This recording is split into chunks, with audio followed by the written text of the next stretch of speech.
Albert Martinez may anak din kay Ian Santos sa pagkadalaga.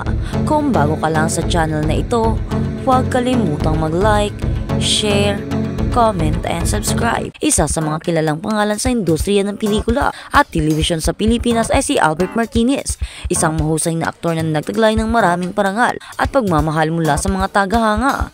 Samantala, ang aktres na si Ian Santos, bagamat hindi kasing taglay ang haba ng karera ni Albert, ay patuloy na nagpapauso ng mga proyekto at nakakamit ang tagumpay sa kanyang larangan. Isang nakakatuwang usapin sa kanilang buhay ay ang kanilang particular na relasyon sa pamilya, particular na ang pag-usbong ng kanilang mga anak at ang pagiging magulang. Sa mga ulat at balita na lumabas, nagkaroon ng pagkakataon na magsanib ang kanilang landas sa isang proyekto. Ipinakita ng mga tagahanga ang kanilang paghanga sa kanilang mga karakter sa telebisyon at pelikula. Ngunit mayroong isang mahalagang tanong na sumulpot, may anak ba sila?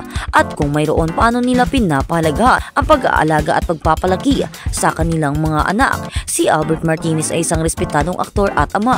Bukod sa kanyang matagumpay na karera, naging bukas siya sa kanyang pagiging magulang at sa mga responsibilidad na kaakibat nito. Sa mga interview, madalas nang ibinahagi ang mga pagpapahalaga at mga aral na natutunan niya mula sa pagiging ama. Siya ay may mga anak mula sa kanyang yumaong asawa na si Lizelle at siya ay kilala sa pagiging maalaga at mapagmahal na tatay. Sa kabila ng pagiging abala sa kanyang parera, palaging nangunguna si Albert sa pag-aalaga sa kanyang pamilya at sa pagiging gabay sa mga anak niya. Isa sa mga tampok na aspeto ng kanyang pagiging magulang ay ang pagbibigay pansin sa kanilang edukasyon at sa pagpapalago ng mga positibong ugali at halaga. Si Ian Santos, bagamat ay wala pang matibay na impormasyon tungkol sa kanyang sariling pagiging magulang, ay kilala bilang isang dedikadong aktres at mayroong mga tagahanga na sumusuporta sa kanyang bawat hakbang sa mga proyekto niyang isinusuong. Madalas siyang nagiging inspirasyon sa mga kabataan, sa mga may malasakit sa mga kulay na karanasan ng isang dalaga.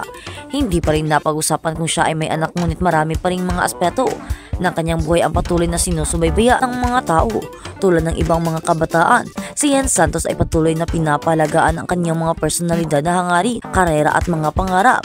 Minsan nagiging bahagi siya ng mga serye at pelikula na nagpapakita ng buhay ng mga kabataan na may mga temang nagturo ng pagpapahalaga sa pamilya at mga relasyon. Sa panahon ngayon, ang papel ng pagiging magulang ay hindi natatangi kay Albert Martinez at Ian Santos.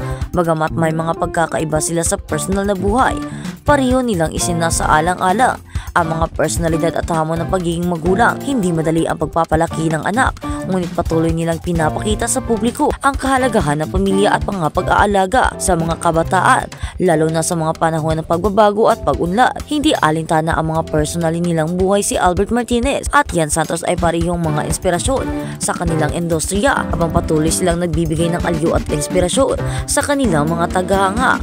Ang kanilang pag-aalaga sa kanilang pamilya at ang pag-usbong ng kanilang mga anak ay patunay ng kanilang dedikasyon sa pagiging magulang at pagpapahalaga sa mga mahalagang relasyon sa buhay. At sa kabilang balita naman, Ian Santos nagsalita na sa estado ng relasyon nila ni Chavit Singson sa gitna ng mga intriga at espekulasyon. Nagsalita na ang aktres na si Ian Santos tungkol sa tunay na estado ng relasyon nila ng kilalang politiko at negosyante na si Chavit Singson. Muling naging laman ng mga balita ang pangalan ni Chavit matapos itong maiugnay sa controversial na hiwalayan ni Paulo Contes at Ian Santos. Naging usap-usapan ng mga netizens ang posibleng pagkakaroon ng espesyal na ugnayan ng dalawa. At ang tanong ng umuog ngayon, may anak nga ba sina Ian at Chavit? Si Ian Santos sumagot sa mga espekulasyon sa isang eksklusibong panayam.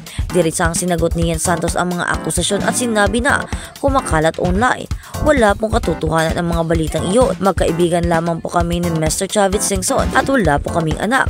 Paglilinaw ng aktres, ipinahayag niya na labis siyang nasaktan sa mga maling paratang na ito, lalo pat pinipilit siyang iugnay sa hiwalayan nila ni Paulo Contes. Ayon kay Ian, walang romantic involvement sa pagitan nila ni Chavit Singson at puro trabaho lamang ang kanilang pinag-uusapan sa tuwing nagkikita sila.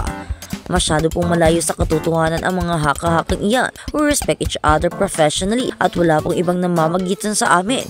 Dagdag pa niya, simula na pumasok ang balitang paghiwalay ni Ian Santos at Paulo Contes, mabilis na kumalat ang chismis na si Chavit Singson. Di umano ang dahilan ng kanilang split, lalo pang uminit ang usapin ng makita si Ian at Chavit sa isang public events na magkasama. Marami ang nagulat at nagtanong kung ano nga ba ang tunay na estado ng kanilang relasyon.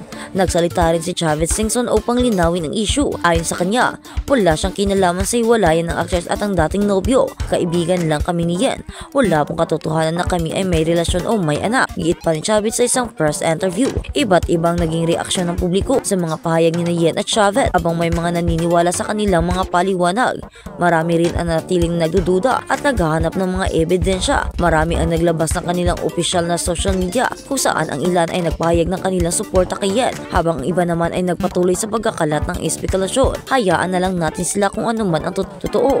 Sila lang ang nakakaalam, sabi pa ng isang netizen. Pero kung talagang wala sa natigilan na ang pagpapahusga at pagbibigay ng malisyosyong kuro-kuro, dagdag pa ng isa, matatandaan na naging sentro na rin ng kontrobersya si Yen Santos noong nakaraang taon nang masakot siya sa isyu ng hiwalayan ni Paulo Contes at LG Reyes. Muli siya nabatikos na makita siyang kasama ni Paulo matapos ang breakup ni kay LG. Ngayon sa bagong isyong ito, mukhang patuloy na sinusubok ang katatagan ni Yen sa harap ng publiko. Sa kabila ng kontrobersya, nanatiling abala si Yen Santos sa kanyang karera. Ibinunyag din ng actress na mayroon siyang mga upcoming projects, ngunit hindi kasama si Chavez Singson sa alinmang pelikula o serye. Ipinangako niya sa kanyang fans na patuloy siyang magfo-focus sa kanyang trabaho at iiwasan ang mga negatibong issue na patuloy na nagpapabigat sa kanyang personal na buhay. Sa ngayon, gusto ko munang mag-focus sa aking career. Maraming opportunities ang dumating at gusto ko pong magpasalamat sa lahat ng sumusuporta sa akin. Pagtatapos pa ni Yen Santos, hanggang ngayon patuloy pa ring inaabangan ng publiko ang mga susunod na kabanata sa buhay ni Yen Santos at Chavez Singson.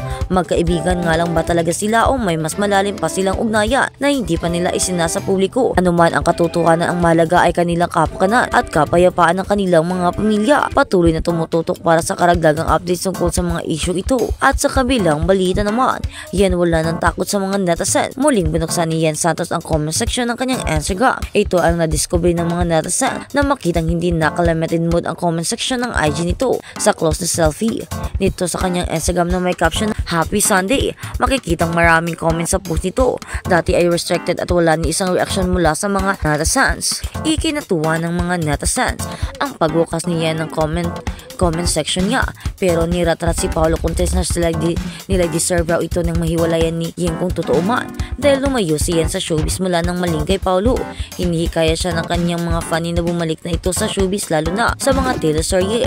Sinusulat ang item na ito na wala pang kumpirmasyon o pahayag si Yen sa sinasabing hiwalayan nilang dalawa. Wala rin paglilinaw si Paulo tungkol dito. Kaya naman ang mga gusto ng fans ay sinasabi nila kay Yen mag-move on na lang siya at ipagpatuloy ang kanyang showbiz career, dahil alam naman nilang she can stand on her own. Yen Santos ay isang magaling na artista, kaya kaya niyang mag-solo. Hindi na niya kailangan ng partner o ka-love team na si Paulo or kanyang boyfriend na wala namang ibang ginawa kundi ang pabayaan siya. Kaya naman, payo ng mga fans, ipagpatuloy na lang Yen Santos ang kanyang buhay mag-isa at ifo-focus na lang niya sa kanyang karera sa showbiz.